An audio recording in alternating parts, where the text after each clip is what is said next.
Olá, meus amigos, olá, minhas amigas.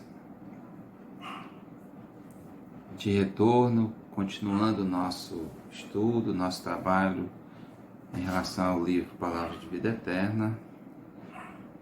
Vamos hoje ao capítulo de número 57, intitulado Jesus e Paz.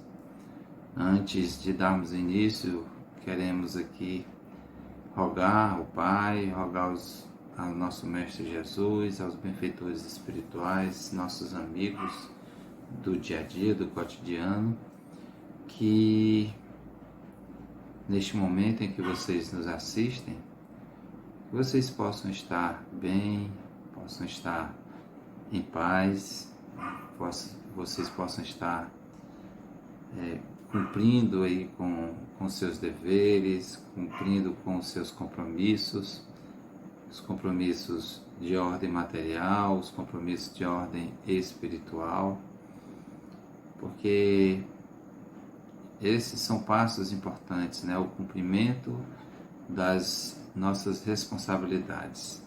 Isso é fundamental para cada um de nós, nos auxilia e nos ampara e nos direciona, melhor dizendo, nesse caminho de encontro com o Cristo, de encontro com a sua paz, de encontro com o Criador.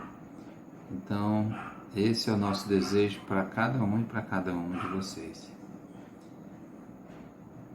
No capítulo anterior, de 56, intitulado Jesus e Dificuldade, o Emmanuel trouxe o mesmo capítulo e versículo do capítulo atual, Jesus e Paz, com a diferença que ele trouxe o trecho "Não se vos turbe o coração".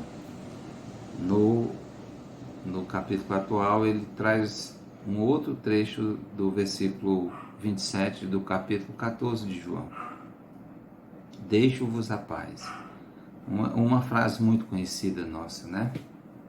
De todos os cristãos. "Deixo-vos a paz, a minha paz vos dou.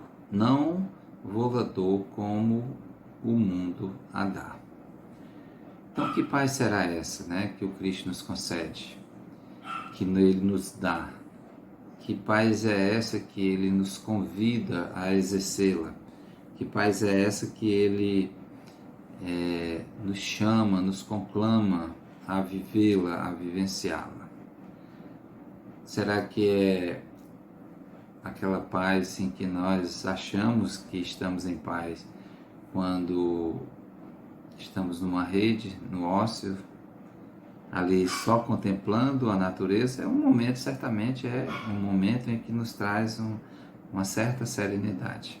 Mas será essa a paz do Cristo, a da contemplação? Ou a paz do Cristo tem um outro verbo? Ele é mais voltado, ela está voltada para o agir, para a atitude, para a ação.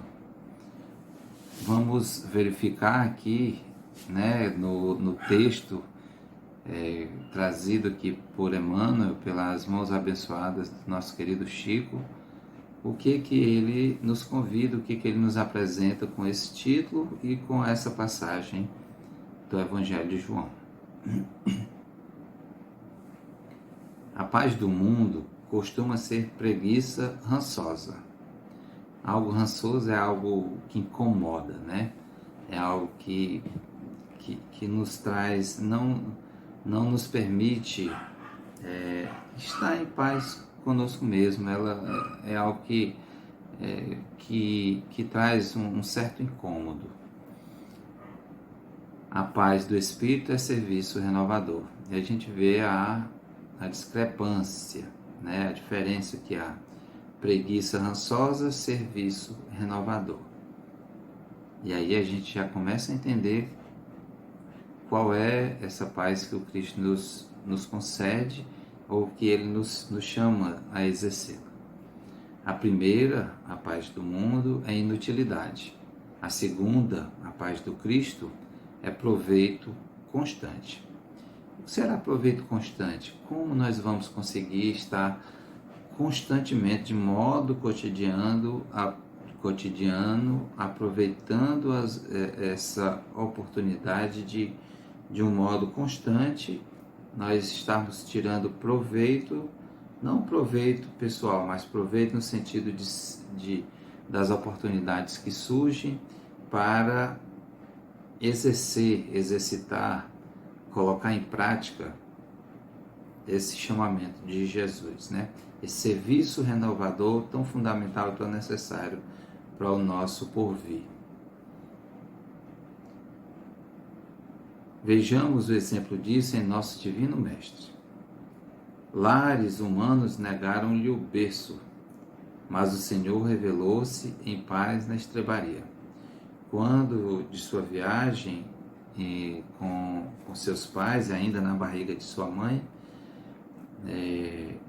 todo um trajeto, certamente um trajeto difícil ali que sua mãe viveu, e ele, obviamente, e seu pai José, em cima de um animalzinho, bendito animalzinho,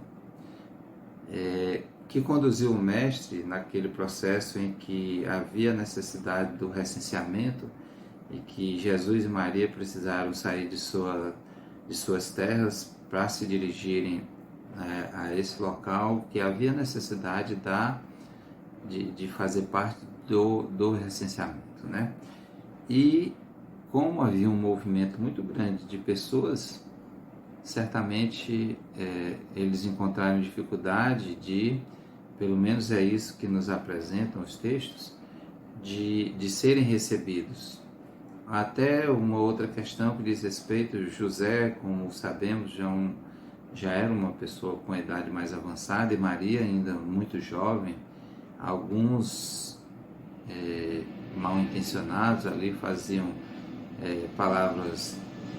proferiam palavras jocosas em relação ao convívio dos dois, a relação dos dois. Então, José resolveu se dirigir a locais menos tumultuosos, né? E acabou por parar numa estrebaria, acabou por parar num local onde ia ter uma relação ali de convívio com muitos animais, com alguns animais, né? E foi ali que o nosso mestre nasceu, com todo o seu esplendor, com a sua luz, com a sua beleza espiritual. Herodes perseguiu-lhe desapiedado a infância tenra. Não nos esqueçamos aqui aquele decreto de Herodes que determinava que as crianças até 2 anos de nascimento fossem mortas, né? Então, algo cruel. Quantas e quantas crianças não tiveram suas vidas ceifadas por conta da loucura desses poderosos, no caso Herodes, querendo sustentar ali o seu poder, quando soube que estava surgindo um novo rei e que ele não tinha a compreensão de que esse rei não era um rei terreno, mas o rei das estrelas, o Senhor das estrelas, e aí manda matar todas as crianças com idade até 2 anos. Um ato de maldade, assim, que nós não temos dimensão disso, né? Jesus, porém, transferindo-se de residência em favor do apostolado que trazia, sofreu tranquilo a imposição das circunstâncias. Negado pela fortuna de Jerusalém, refugiou-se feliz em barcas pobres da Galileia. Os poderosos da época, muitos deles religiosos, né? Quando passaram a entendê-lo, a perceber o risco que o Cristo era para os seus deleites, para o exercício do seu poder, do poder desses religiosos que comandavam de acordo com os seus interesses, quando eles perceberam em Cristo sendo esse ser que poderia transformar, alegaram que ele era contra a lei de Moisés e acabou que nós sabemos o restante da história, diz respeito a isso. Contudo, ele viveu feliz junto aos seus apóstolos, junto a pescadores humildes, exercia o trabalho da pesca, né? se colocava desde cedo, se erguia, né, para fazer as suas atividades. Primeiro ali o seu momento de prece, de oração, de busca da conexão com o Criador, e depois a ação, depois a atitude, levando os ensinamentos para todos que cruzaram seu caminho. Amando e servindo os necessitados e doentes, recebia a cada passo os golpes da astúcia de letrados e casuístas do seu tempo. Contudo, jamais deixou por isso de exercer imperturbável o ministério do amor. Nada disso, nenhuma dessas perseguições, nenhuma dessas más intenções levantadas contra ele por letrados, casuístas, pessoas que eram doutores da lei, pessoas estudadas, enfim. O fato é que nada que dizia que ia contrário àquilo que era o seu objetivo, que era a sua missão aqui na Terra, foi capaz de segurá-lo. Nem mesmo a morte cruz. Abandonado pelos próprios amigos, entregou-se serenamente à prisão injusta. Naquele momento em que ele é delatado por Judas com um beijo em seu rosto, entregando aos poderosos, aos soldados lá que o conduziram à prisão, ele continuou ainda assim sereno, ele continuou ainda assim imperturbável, ele continuou ainda assim exercendo o seu trabalho, o seu ministério de amor. Sob o cuspo injurioso da multidão, foi açoitado em praça pública e conduzido à crucificação, mas voltou da morte, aureolado de paz sublime, para fortalecer os companheiros acovardados e ajudar os próprios verdugos. Nem mesmo todas aquelas cenas grotescas de uma maldade, de uma perversidade assim, sem limites, em que o açoite, aquela coroa de espinho em sua cabeça, o carregar daquela cruz, daquele madeiro pesado, nada disso, repetimos mais uma vez, foi capaz de segurá-lo, porque a morte do corpo, ali, a morte de cruz em que o Cristo vivenciou, virou uma referência para o mundo vindouro, para todos nós que hoje aqui estamos, uma referência de um ser que veio cumprir uma missão encaminhado pelo Criador e veio cumprir uma missão de nos apresentar, como ele mesmo nos disse que era o caminho, era a verdade e a vida. Ele veio nos apresentar esse caminho, essa verdade, nos dizer que a gente tem vida e vida em abundante, vida plena e abundante. Então, todas essas situações causadas pela humanidade, pelos poderosos da época, não foi suficiente para prendê-lo, para retê-lo. Muito pelo contrário, a morte e a sua ressurreição após 3 dias, o seu reaparecimento após 3 dias, veio nos trazer a certeza da imortalidade da alma. Recorda assim o exemplo do benfeitor excelso, e não procure segurança íntima fora do dever corretamente cumprido. Ainda mesmo que isso te custe o sacrifício supremo. Nós dissemos lá no início, cumprimento do dever é algo que deve ser um direcionamento nas nossas vidas. A gente não pode perder o foco no que diz respeito a isso. A paz do mundo, quase sempre, é aquela que culmina com o descanso dos cadáveres a se dissociarem na inércia, mas a paz do Cristo é o serviço do bem eterno em permanente ascensão. Então é constante, não tem um fim, teve o começo, mas nós não teremos um fim.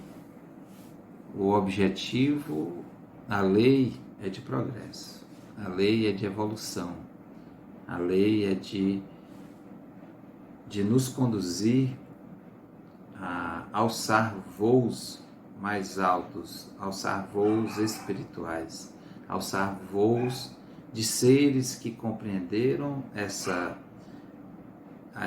lições do Cristo, que são lições universais, que são lições encaminhadas pelo Criador, por Deus, e que nós jamais nos afastaremos dela. Ou melhor, a gente pode até fazer muito esforço para isso, mas ela já está em nós. A gente pode querer escondê-las em algum local, mas ela está em nós. E um dia, necessariamente, nós vamos nos reencontrar com ela. E para finalizar, nós queremos trazer uma mensagem que está no livro Renovação,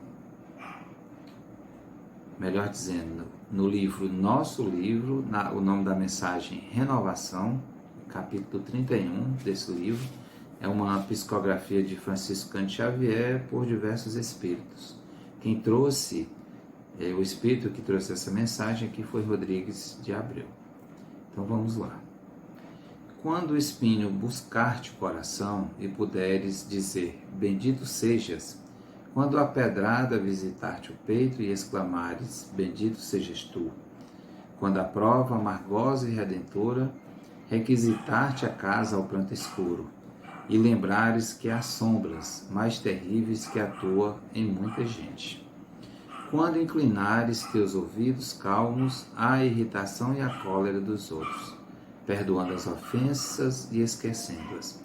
Quando a dor inspirar-te, o canto excelso e doce da esperança. Então, tua alma içada à luz celeste, sob a glória da vida superior, viverá luminosa e preparada para o reino do amor. Então, quando nós conseguirmos alçar todas essas condições, viver todas essas condições em todos os momentos da nossa vida, nós estaremos nesse caminho de progresso. Nós estaremos nesse caminho de renovação. E esse é o chamamento do Cristo. Espero que todos nós possamos nos encontrar com esse chamamento, abraçá-lo, seguir com ele junto conosco todos os dias de nossas vidas. Que Deus os abençoe hoje por todo sempre. Até o nosso próximo encontro.